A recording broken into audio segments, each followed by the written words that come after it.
Ethan Hale had always believed that the quiet rhythm of an honest life was enough to keep a marriage standing.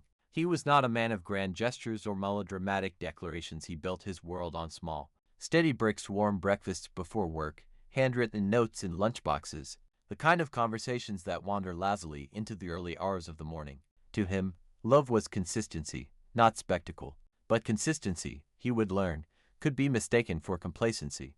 It began subtly for him to notice at first. His wife, Marissa, once so open and affectionate, grew distracted. She laughed less. Her eyes, those bright amber eyes that always gave away her inner weather, seemed cloudier, constantly scanning the horizon for a storm she couldn't quite name. Ethan asked her once, gently, if she was okay. "I'm fine. Just tired," she had said, brushing off his concern with a soft smile that didn't match the tremor in her voice. He believed her. Ethan always believed people when they said they were fine. It was both his strength and his weakness. Months passed. Her phone seemed glued to her hand. Conversations turned shallow, her kisses mechanical. She started coming home late, carrying excuses that felt too polished, too ready. Ethan felt worry coil in his stomach, but he smothered it. He wanted to trust her. He didn't want to betray her with suspicion. Yet truth, like rot beneath floorboards, eventually makes itself known. One evening, when cold autumn rain traced frantic patterns on their living room windows, the truth arrived in a way Ethan would replay for years afterward. Marissa came home early, so early it startled him. She didn't kiss him hello. She didn't even remove her coat. She stood in the doorway, fingers clenched around the strap of her purse, eyes swollen as if she had been crying for hours. "Ethan," she said. The word sounded like a plea and a confession. His heart began to pound, heavy and hollow. "What happened?" She swallowed. Her throat bobbed. Her gaze dropped to the floor. "I need to tell you something." Those 6 words were enough. He felt his world tilt long before she finished. "I have been seeing someone." Silence engulfed the room. The rain outside turned deafening, like 1,000 small fists pounding against the glass. Ethan didn't speak. He didn't move. He simply stared at her, at the woman he'd shared a life with for 7 years. As she stood trembling in the entryway. "How long?" he finally asked, voice too calm for the chaos detonating inside him. 3 months, she whispered. He inhaled slowly, as if steady breath could hold back the tide of devastation. "Why?" Maris's eyes filled instantly, tears spilling over her lashes. "I don't know. I mean, I do know. I felt lonely. I felt like I was fading and you didn't notice. I needed something. And then I met him. I didn't mean for it to happen." Ethan felt something fracture inside him, something deep, something fundamental. "You could have talked to me," he said quietly. She flinched. "I know. I should have. She let out a shuddering breath. "Ethan, I'm leaving." The words slammed into him like a physical blow. "You're what?" "I'm leaving," she repeated, her voice thick. "I'm in love with him. I think I am. I don't know anymore. But I can't stay." He stared at her coat, still clutched around her body, as if she were ready to bolt at any second. And he realized she wasn't telling him she would leave. She was telling him she already had. "This other man," Ethan said slowly, "is he waiting for you?" She closed her eyes, a silent confirmation. He let out a bitter exhale, though his tone remained unbearably calm. "Then go." Her eyes snapped open, Ryan pleading. "Ethan, please say something. Yell at me. Hate me. I deserve it. I won't give you the relief of that," he murmured. His composure frightened her more than any outburst could have. She took a hesitant step forward, but his expression stopped her. "Goodbye, Marissa," he said simply. She left with trembling hands and uneven breaths, closing the door behind her with a soft click that felt louder than a gunshot. And then Ethan was alone with the echo of everything she had destroyed. The first weeks after her departure blurred together in a fog of sleepless nights and mechanical routines. Ethan went to work, completed tasks with robotic precision, and returned to an empty home that felt foreign in its silence. The bed was cold. The kitchen smelled unfamiliar. The little habits they once shared, arguments about laundry, inside jokes whispered over morning coffee, were now ghosts haunting every corner. He didn't cry. Not at first. His pain was too dense, too knotted to find release. But on the 12th night, when he found one of her sweaters still hanging in the back of the closet, he sank to the floor and wept in a way he never had before, silent, convulsive, as if he were grieving a death. In many ways, he was. Days became weeks. Life didn't stop for him, so he forced himself to keep moving. He deleted her number. He unfollowed her on social media. He boxed her belongings and mailed them without a note. Everyone who knew Ethan admired his quiet resilience, But no one saw the nights he sat on the balcony staring at the city lights, wondering how love could turn to betrayal so swiftly, so mercilessly. He didn't seek revenge. It wasn't in his nature. But he learned something else, something harder, sharper. He learned to detach. Slowly, painfully, he rebuilt himself. He went to the gym again, reconnecting with an old passion had abandoned when life got too busy. He met friends he hadn't seen in years. He rediscovered the quiet pleasure of reading late at night with music humming low in the background. Most importantly, he stopped asking what had done wrong. He stopped believing her choices were his fault. He stopped shrinking to fit someone else's loneliness. He started to value himself truly, profoundly for the first time in his life. And as months passed, the gaping wound inside him began to scar, leaving behind something stronger than the man had been before. Morris's unraveling was less graceful. The man she had left Ethan for Daniel was charming in a cinematic, intoxicating way. Their relationship felt electric at first, reckless and passionate. She mistook intensity for love and novelty for happiness. She believed she'd stepped into a better life.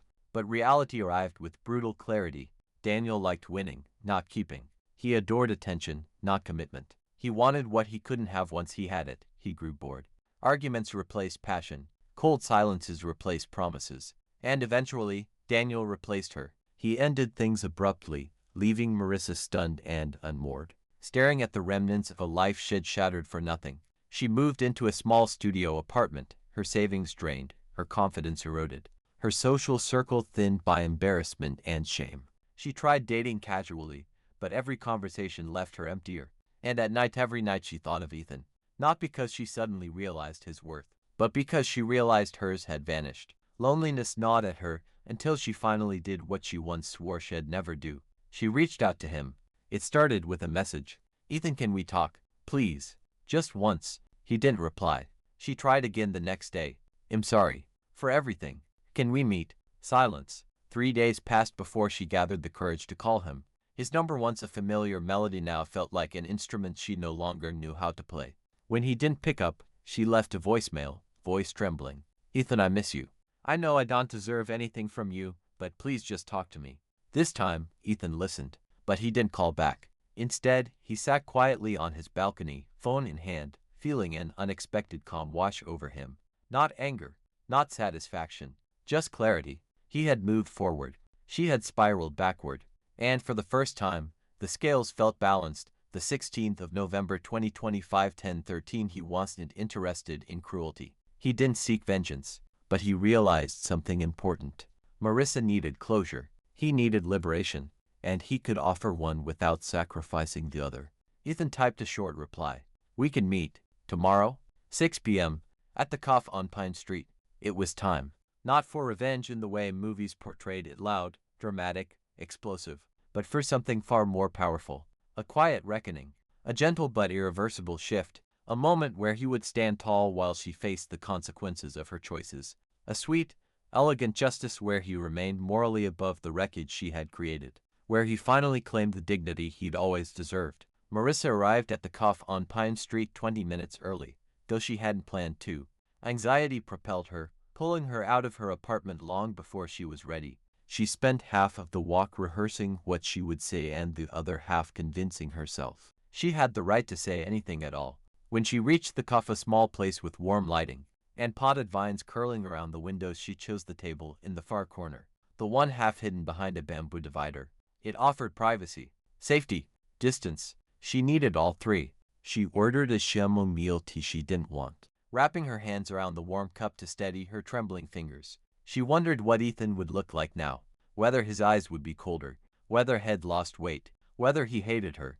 When the door chime rang at exactly 6 p.m., her heartbeat picked up, pressing heavily against her ribs. Then she saw him.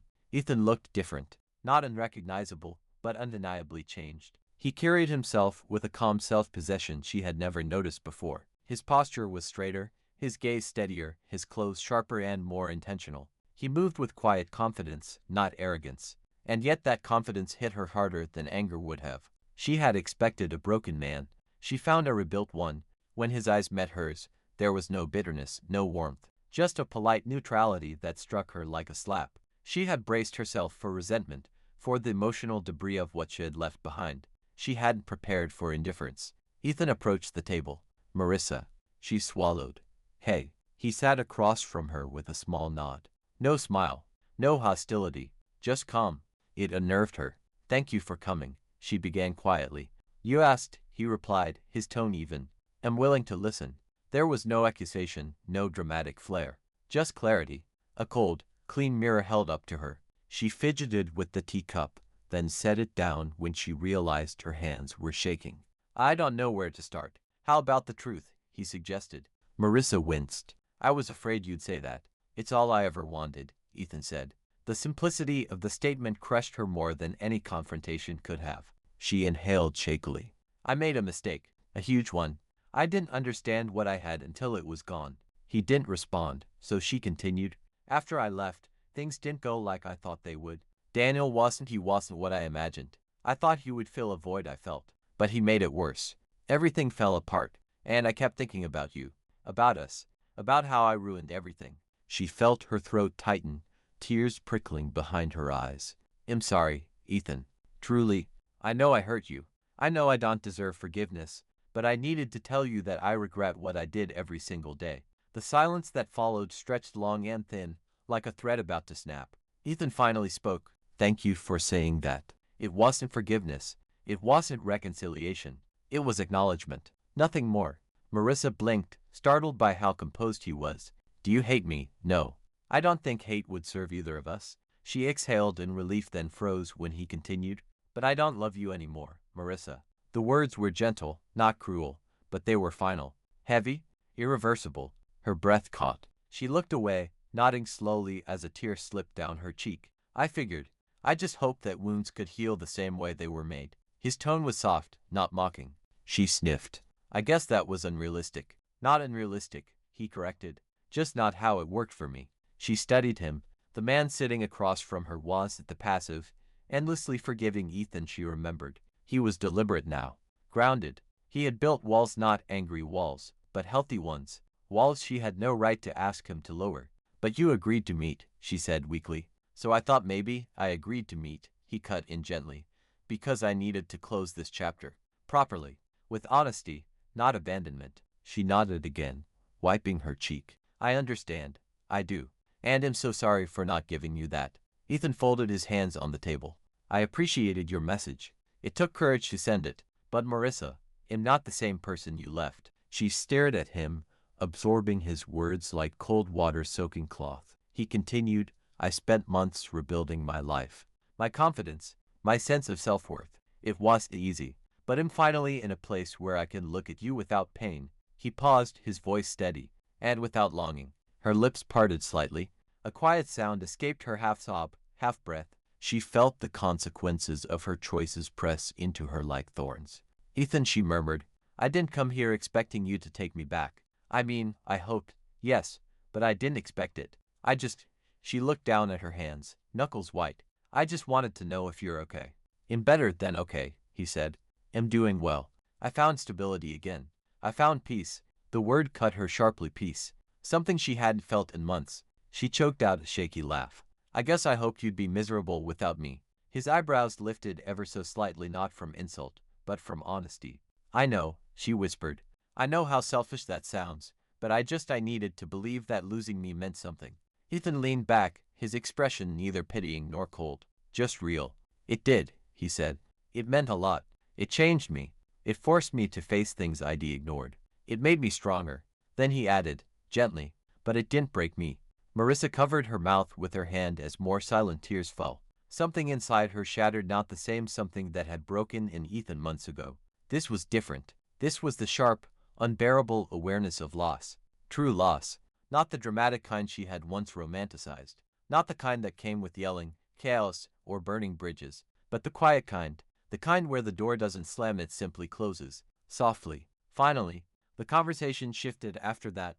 Not to romance or reconciliation, but to closure. Marissa asked questions, not hopeful ones, but honest ones. Did you ever think about calling me? Sometimes, Ethan answered, but I stopped myself. Healing isn't something you can do while reopening the wound. Did you ever blame yourself? I did, Ethan admitted, but I learned that your choice wasn't a reflection of my worth. It was a reflection of where you were in your life. She nodded. I wasn't in a good place. I see that now. Neither was I, he added, but I am now. His voice didn't waver. He wasn't performing. He wasn't punishing her. He was simply speaking truth, a truth she had to swallow piece by painful piece. At one point, Marissa took a deep breath and asked the question she feared most. Is there someone else now? In your life? Ethan didn't hesitate. There are possibilities, he said. Nothing serious yet, but I'm open to it. The words pierced her, but she forced a smile, small, weak, but sincere. I'm glad, she whispered. You deserve someone good, better than what I was. Marissa, he said softly, you don't need to punish yourself. You made mistakes, yes, but you're not a monster. Her chin quivered. Then why does it feel like I am?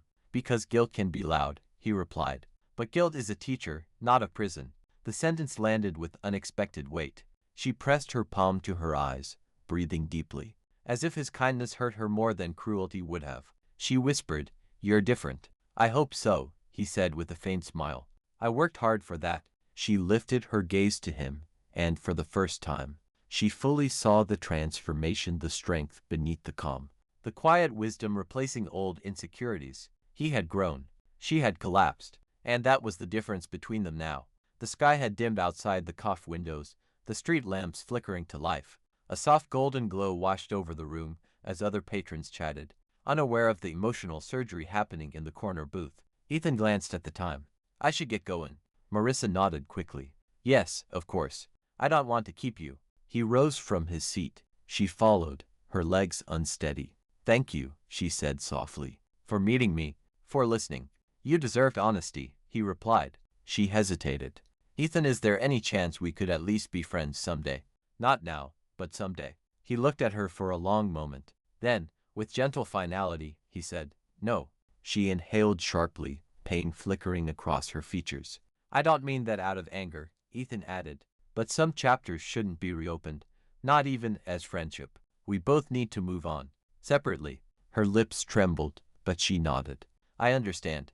Ethan offered his hand not out of romance, not even affection, but respect. She took it, surprised by the steadiness of his grip. Take care of yourself, he said quietly. You too, she whispered. He released her hand and walked toward the door.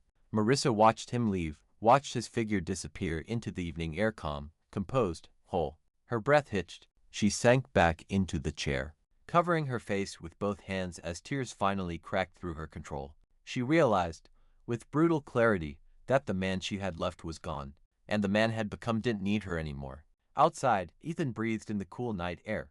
He felt free. Something had unhooked from his chest, something heavy and long-carried. Seeing Marissa again didn't reopen old wounds. If anything, it sealed them. He walked down the street, hands in his pockets, the lights of the city reflecting off windows like scattered stars. His phone buzzed. A message from a coworker, Lena, someone had grown close to in recent months. Someone warm, thoughtful, steady. Someone who made him smile in a quiet, easy way.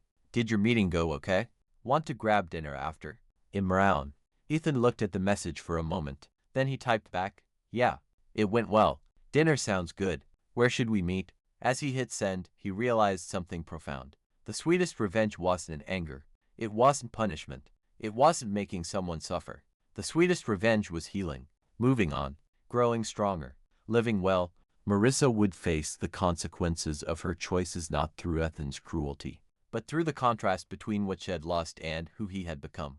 Ethan walked toward the metro station, the night alive around him, and truly felt for the first time in a long time. Hope. The city breathed differently at the night, cooler, softer, less frantic. As Ethan made his way toward the metro station, the pavement glistened faintly under the streetlights. A light drizzle had begun, its droplets brushing against his face like a quiet reminder of the evening's weight. But he didn't feel heavy. Not anymore. He felt steady, grounded in a way he hadn't expected to be. The meeting with Marissa had been a test of personal reckoning, and had walked out stronger, realizing that closure wasn't always a door closing with a thud. Sometimes it was just the quiet, certain knowledge that you were no longer standing in the doorway. He didn't rush. He didn't check his reflection in passing windows to see if he looked different. But he did feel different, lighter, more himself. Before he descended the stairs into the metro, he checked his phone again. A message from Lena had appeared while he was walking. I know that meeting was tough for you. If you want to just talk instead of dinner, that's totally fine. I'm here. He smiled faintly at the screen. Lena wasn't dramatic. She didn't pry, and she never asked for more than he offered. Maybe that was why talking to her felt so easy. Dinner is good, he replied. Let's go somewhere quiet. He pocketed his phone and stepped into the warm underground air of the metro tunnels, the faint hum of arriving trains wrapping around him. For the first time in months, he felt anticipation instead of dread. Lena chose a small restaurant tucked between a bookstore and a florist shop. Its windows were fogged with warmth, its lighting calm. Ethan arrived to find her waiting with 2 menus and a gentle smile. She rose when she saw him. Hey, you? Hey, he replied, and for once the word didn't feel forced. She studied him for a moment. You look relieved. He let out a quiet breath. I think I am. They sat. The server approached with water. Lena waited until he left before speaking. So, she said, folding her hands on the table. How was it? Ethan paused, considering his answer. It was necessary, he said. And final. She nodded. Was it emotional? For her. Yes. He paused. For me, less than I expected. That's a good sign. It is, he agreed. I think I needed to see her as she is now, not as the woman I used to love. Lena tilted her head, listening intently, truly listening, not just waiting for her turn to speak. Ethan went on. She apologized, genuinely, and I accepted that, but I didn't feel what she hoped I'd feel, which was anything that would give her a reason to stay connected to me. A small, sympathetic smile touched Lena's lips. It must have been hard for her. It was. He sighed. But that's not my responsibility anymore. No, Lena agreed softly. It isn't. They ordered food, though Ethan realized halfway through the conversation that he hadn't looked at the menu. Lena noticed. You're distracted, she said gently. In processing, he replied, but in a good way. The food arrived, simple dishes, warm and comforting. They ate in companionable silence for a moment before Lena spoke again. So where does this leave you? She asked quietly. Ethan looked out the window, where rain streaked the glass in soft diagonal lines. Free, he said finally. Then he corrected himself. No, reclaimed. Lena made a quiet sound of approval. That's even better. He glanced at her. And where does this leave us? The question surprised her. Her eyebrows lifted slightly, and she set down her fork. Well, she began slowly, I don't want to rush you. You've had a very emotionally heavy day, but I care about you, Ethan. You know that. He nodded. And I'd like to see what this could become, she continued. If you want that too. Ethan looked at her, really looked at her. Warm, steady eyes, quiet strength, no hidden demands, no manipulation, no emotional volatility disguised as passion, just honesty. For months, he had been terrified of opening himself again, afraid that trusting someone would only lead to more pain. But tonight felt different. I do want that, he said quietly, but slowly. No pressure, no expectations. Slow is good, Lena said with a smile. Slow feels safe. Yes, Ethan agreed. Safe. He hadn't felt safe with anyone in a long time. When they finished dinner, they walked together under a shared umbrella. The rain now a soft drizzle instead of a downpour. The street lights glowed softly, casting a warm sheen over the slick pavement. Thank you for tonight, Ethan said.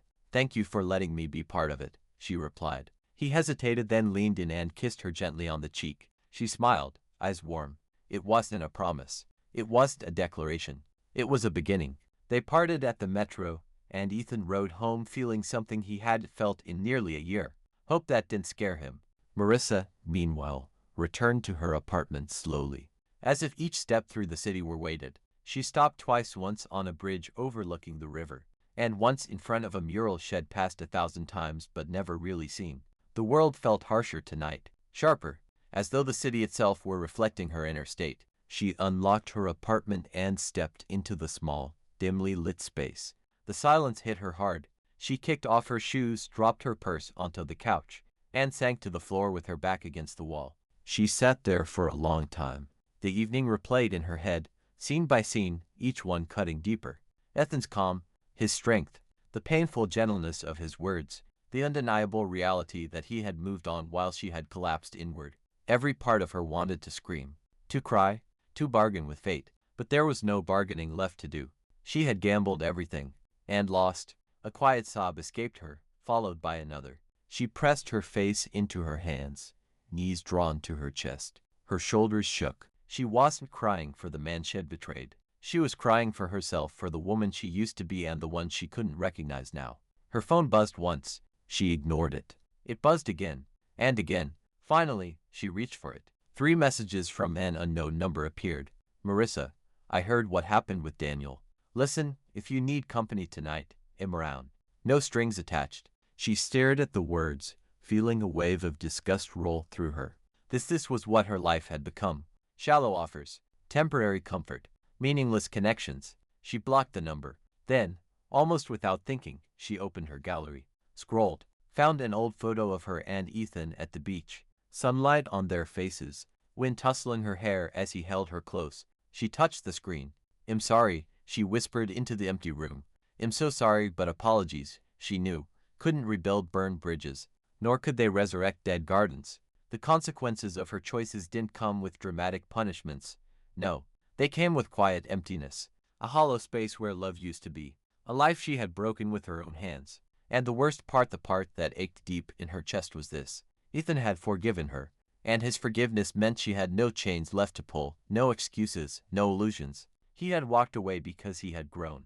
She remained because she had not. Weeks passed after the cough meeting.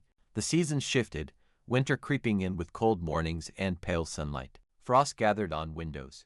The air sharpened. People walked faster, hands stuffed into pockets. Ethan noticed the changes more vividly this year. He felt more alive. He and Lena saw each other often, slowly, just as they agreed. Some nights they cooked together, other nights they shared long conversations over coffee, or went for quiet walks in the park. There were no rushed declarations, no heavy labels, no pressure. Just companionship, warmth, lightness, something real. One afternoon, as they wandered through the book district, snowflakes began drifting down from the sky. Lena tilted her head up, smiling. First snow, she said. Ethan watched her for a moment, the soft flakes settling in her hair, the gentle joy in her expression. Something warm stirred in his chest. Yes, he murmured. First snow. She caught him looking. What? Nothing, he said with a smile. Just glad you're here. Her cheeks warmed slightly. I'm glad you're here too. They stood under the snowfall, a slow, quiet moment that felt like a turning point, not a dramatic one, but a gentle one, the kind that stays with you for years. And for the first time, Ethan allowed himself to imagine a future that wasn't tinted by past pain, a future that was his. Meanwhile, Marissa drifted through her days like a ghost. She went to work, went home, ate whatever she could find, and fell asleep on the couch more often than in her bed. She tried to reconnect with old friends, but the conversations felt strained. People were polite, but distant. No one wanted to say it, but she could feel it anyway. She was the one who had caused her own downfall. Her nights were filled with regrets that replayed themselves mercilessly. She considered reaching out to Ethan again once, twice, 10 times. But every time she typed a message, she deleted it before sending. He had been clear. He had been kind. But he had closed the door. It was the kindness that hurt most. Cruelty can be fought. Coldness can be resented. But kindness leaves you alone with yourself. And in that solitude, Marissa finally confronted the truth. She didn't deserve Ethan back. Not because she was unlovable. Not because she was ruined. But because he had grown beyond the version of herself she had offered him. He had learned. She had lost. And loss, she realized, was not punishment, it was a mirror. One she could no longer look away from. By the end of winter, Ethan's life had settled into a calm, fulfilling rhythm. He and Lena grew closer. Their conversations deepened. Their laughter came easily. He found himself smiling more at work, taking on new projects, reconnecting with family, rediscovering old passions. He wasn't rebuilding the life he used to have. He was building a new one shaped by choice, not fear. And yet, even in this new life, there were moments when he thought of Marissa not with longing or anger, but with a distant, almost compassionate clarity. She had been part of his journey, but she wasn't part of his destination. His sweetest revenge, he realized, was not in her regret. It was in his renewal, in the quiet certainty that he had reclaimed his own heart, and that he would never again give it to someone who didn't know its worth. Spring arrived quietly, as if afraid to disturb the delicate balance Ethan had finally found. The snow melted slowly, revealing patches of green beneath muddy earth. Days grew longer, sunlight warmer. The world seemed to exhale, and for the first time in a long time, Ethan exhaled with it. He stood on his apartment balcony one early morning, coffee in hand, watching the sun climb above the skyline.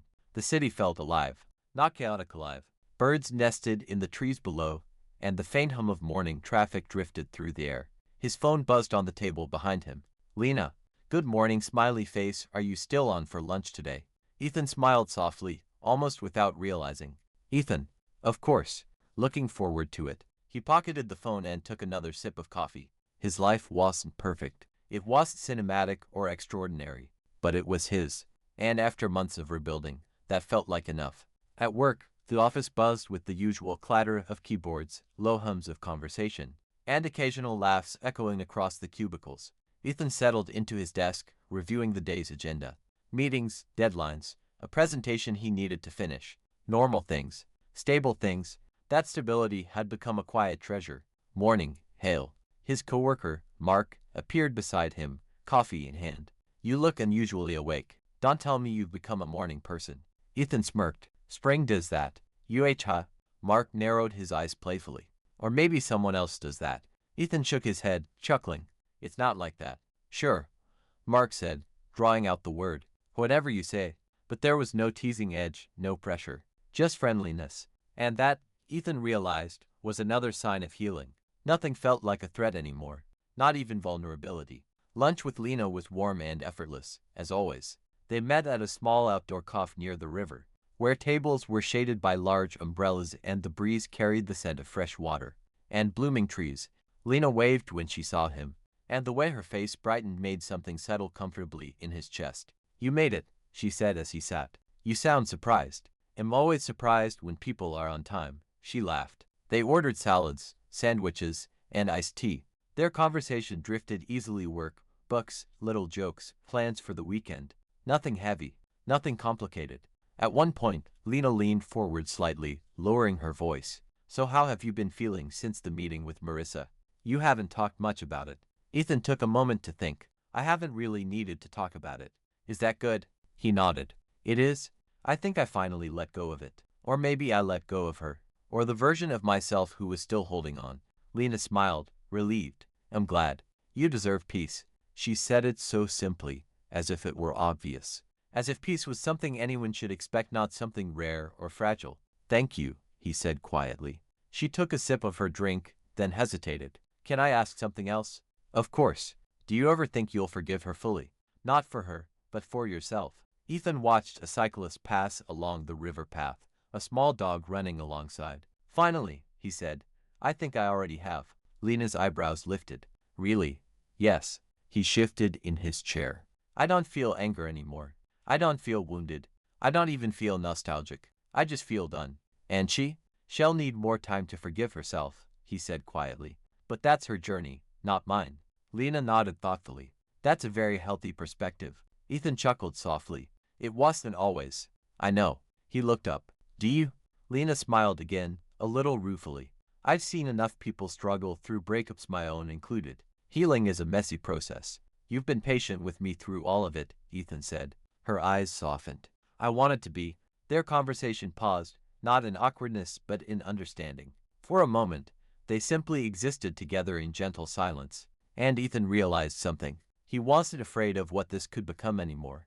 Not afraid of being hurt. Not afraid of repeating old mistakes. Not afraid of losing himself. Because he had rebuilt himself carefully, this time brick by brick, boundary by boundary. He would never again disappear inside someone else's needs. That evening, as Ethan walked home through the park, a warm breeze stirred the branches above him. Children laughed near the playground. Couples strolled hand in hand. Dogs tugged on leashes. Life was happening all around him, not overwhelming, not demanding, just happening. He pulled out his phone to text Lena. Before he could type, the screen lit up with an unknown number. He frowned. Probably a spam call, he thought. But then it buzzed again. And again. A voicemail icon appeared. Ethan hesitated, then pressed play. Ethan, hi. It's Marissa. His steps slowed. I know I said I wouldn't reach out again. I meant to respect that. But I really need to talk to you. Not about us. About something else. Something important. Her voice cracked slightly. Please. I know I have no right to ask. But if you could give me 5 minutes, I'd appreciate it. I am not okay. The message ended. Ethan stood still for a moment, the wind carrying the faint scent of lilac through the air. He wasn't angry. He wasn't afraid. But he felt something stir: concern, maybe? Or simply the echo of who he used to be. He slipped the phone back into his pocket and continued walking. Not rushing. Not spiraling. Just thinking. What was he supposed to do? Ignore her? Block her? Call back? He wasn't obligated to respond. But he wasn't obligated to abandon his humanity either. After a long moment, he made a decision. He would listen, but with boundaries. This wouldn't be a reopening of old wounds. It would be a final act of decency. Nothing more. He dialed her number. Hello. Her voice was immediate, fragile. It's me, Ethan said. You called. Oh, I didn't think you'd thank you. What's going on? She inhaled shakily. Can we meet, please? It's not something I want to talk about over the phone. Ethan considered. Tomorrow, he said finally. In public. 20 minutes? That's all I can offer. I understand, she whispered. Thank you, Ethan.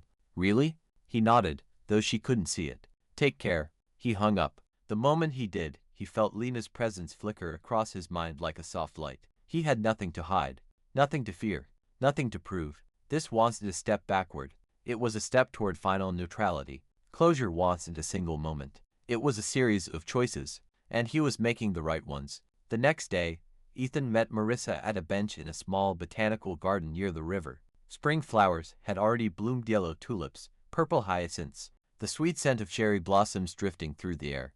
Marissa sat on the bench, her posture stiff, hands gripping each other tightly. She looked smaller than he remembered. Fragile, but not in a way that invoked old tenderness, only compassion. Hi, she said quietly as he approached. Hi. He sat at the opposite end of the bench, leaving a respectful distance between them. You said it was important, he prompted. She nodded, taking a shaky breath. I lost my job last week. He blinked. I'm sorry. They're downsizing. I tried to fight it, but it's happening. She swallowed. And I'm behind on rent. I've been applying everywhere, but the interviews aren't going well. She hesitated, then met his eyes. I didn't call you for money, she said quickly. Please don't think that. I just am scared. And I don't have many people to talk to.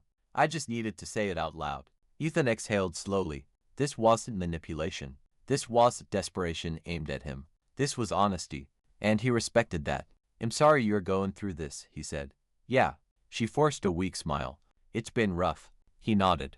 But you'll get through it. Her eyes filled with tears. How can you be so sure? Because you're stronger than you think, he said. And because you survived worse. She blinked rapidly, tears slipping down.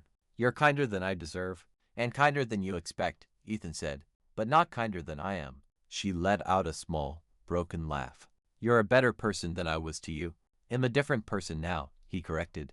That's all. Marissa wiped her cheeks. I'm trying, Ethan, to be better, to fix myself. I know, he said gently. And that's good, but it's not my job to guide that. No, she whispered. It isn't. And you're not alone, he added. You still have people in your life. Friends, co-workers, family. Use them.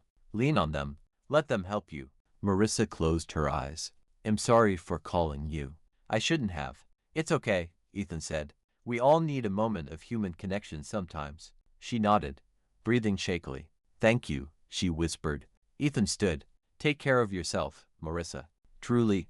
She looked up at him, not with longing, not with regret, with gratitude, real gratitude. Goodbye, Ethan, she said softly. He offered a small nod and walked away, the scent of cherry blossoms trailing behind him. And as he left, Marissa realized something she couldn't deny. This gentle distance, this quiet kindness, this unshakable boundary was the sweetest justice life could have given her, not because it hurt, but because it healed him and forced her to heal herself.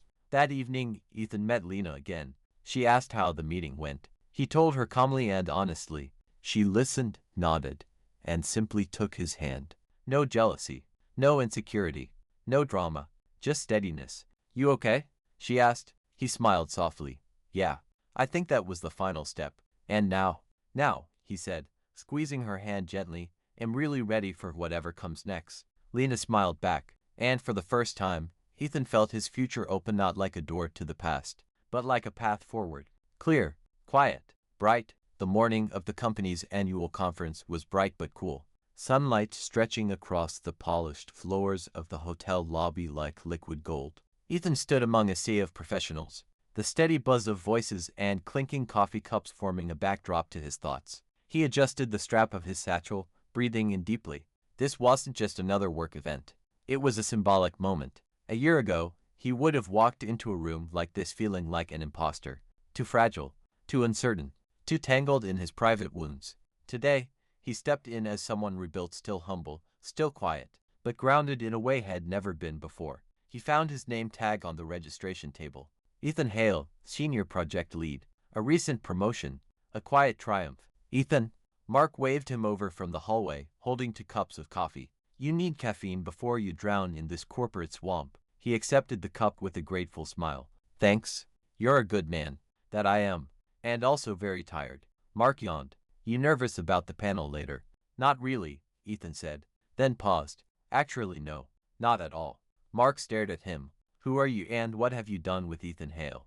Ethan laughed, a deep, genuine sound he was still getting used to hearing from himself. Before Mark could tease him further, his phone buzzed. Not a number. A name. Marissa. He hadn't heard from her again since that meeting in the garden. Their conversation had ended on a quiet, respectful note. He had expected that to be the last chapter. He let the call ring out. But it buzzed again, this time a message. I'm outside. Please can we talk for a moment? Ethan's stomach tightened, not in panic, but in concern. He glanced toward the glass doors, half expecting to see her already. Mark followed his gaze. Everything okay? I'll be right back, Ethan said simply. He stepped outside. She stood near the stone fountain, clutching a thin sweater round her. Her hair was tied loosely, her eyes tired and slightly swollen as if she hadn't slept. But there was something different about her today, not desperation, not guilt. Almost clarity. Hi, Ethan said quietly. Hi. She swallowed. Thank you for coming out.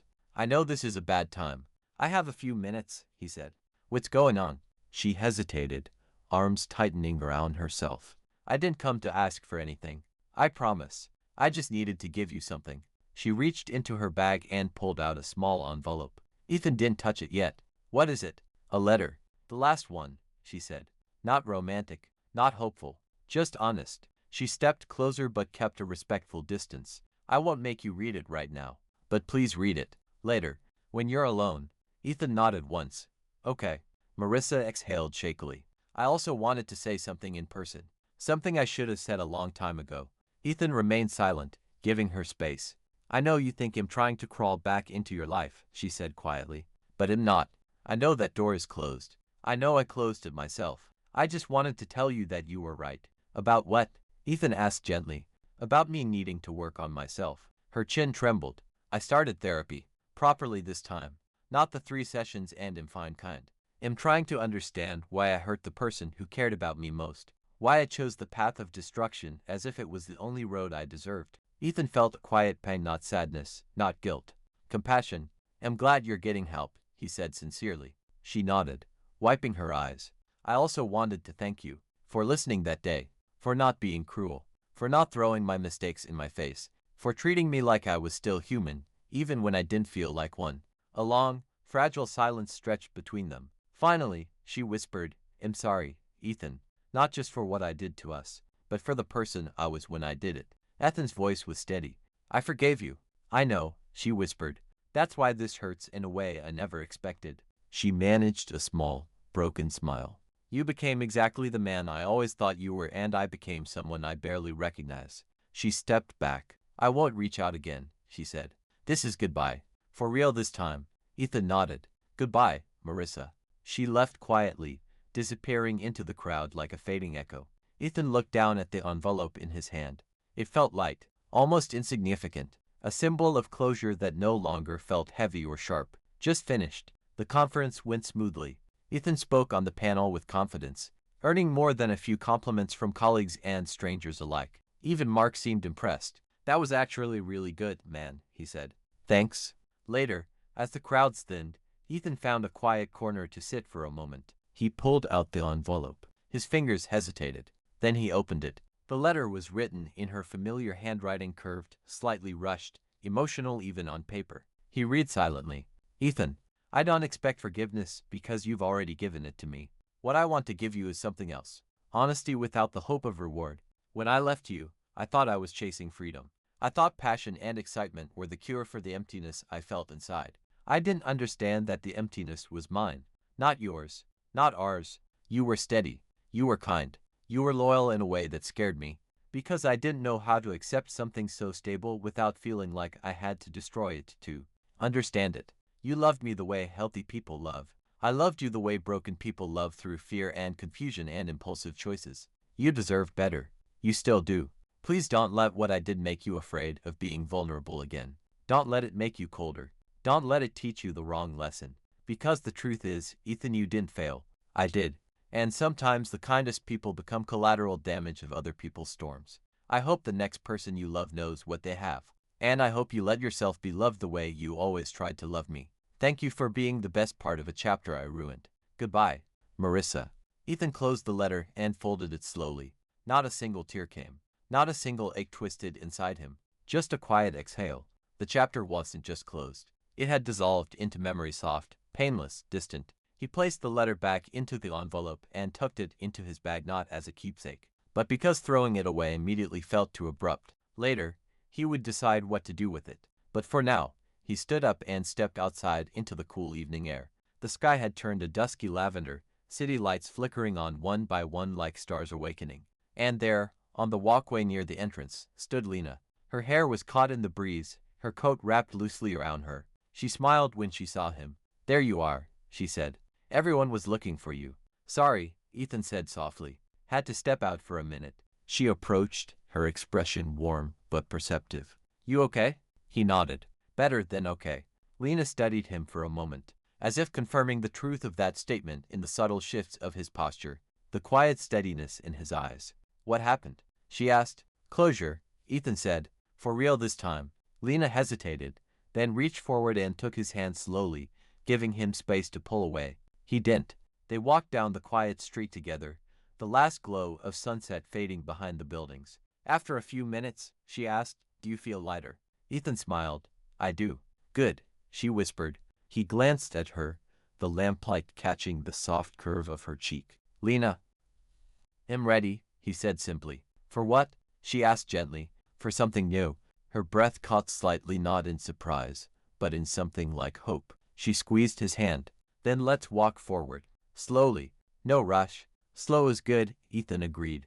They continued down the street, the night settling around them like a calm blanket, the world steady and open and unthreatening. For the first time, Ethan didn't feel like he was starting over. He felt like he was starting right, not because someone else had fallen, not because karma had turned its wheel, not because life had decided to balance the scales, but because he had rebuilt himself brick by quiet brick, until he could stand tall again, not as a victim, not as a man seeking revenge, not as someone waiting for justice, but as someone whole, someone free, someone who knew his worth not because someone else recognized it, but because he had claimed it himself. And that, more than anything, was the sweetest ending he could have imagined. Not dramatic, not cinematic, not triumphant in the loud, explosive way, just honest, real, balanced, a quiet justice, a life finally lived by his own terms. And as Ethan and Lena disappeared into the soft glow of the city lights, the past folded itself gently behind him, no longer a wound, just a story,